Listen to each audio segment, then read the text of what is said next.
తమ్ముడు నాకు కథ జ్ఞాపకం వస్తా ఉంది. ఒక రాజా అనే వ్యక్తి ఎప్పుడు సైకిల్ ఎక్కి తిరిగేవాడు. ఏ కష్టం లేదు, పెట్రోల్ ఖర్చు లేదు, ఎక్కడికి పోవాలన్నా సైకిల్ మీద దూసుకెళ్లిపోయేవాడు. సాఫీగా జరిగింది. ఒక వ్యక్తి వచ్చాడు, అతను అడిగాడు, నువ్వు నాతో రా, నిన్ను బ్రహ్మాండంగా స్పీడ్గా తీసుకుపోతాను, స్వర్గాన్ని చూపిస్తానన్నాడు.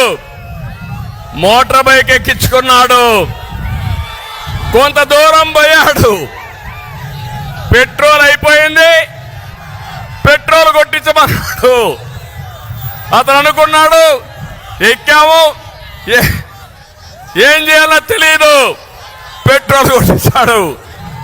అక్కడి నుంచి ఇంకొంత దూరం పోయాడు, మోటార్ బైక్ చెడిపోయింది, రిపేర్ చేయమన్నాడు, రిపేరు చేశాడు.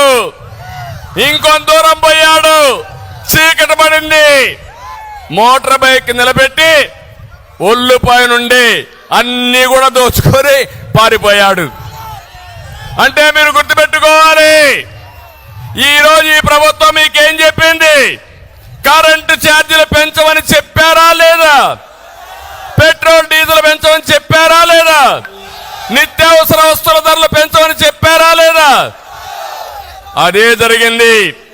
పెట్రోల్ పోయించడం అంటే పన్నులు వేయడం, రిపేర్లు చేయించడం అంటే ఎక్కడికక్కడ ఇష్టానుసారంగా అన్ని విధాలుగా దోచేయడం.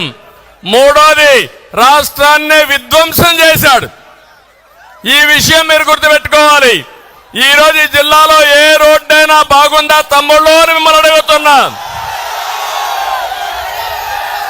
ఏ కాలువైనా పూడికి తీశారా అని మిమ్మల్ని అడుగుతున్నా.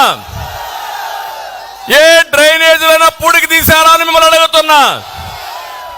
వ్యవస్థల్ని సర్వనాశనం చేశారు. అందుకే అంటున్నా, రజనీకాంత్ డైలాగ్, రాజా అర్థమైందా? ఇప్పటికైనా అర్థం చేసుకున్నారా మీరు అని అడుగుతున్నా.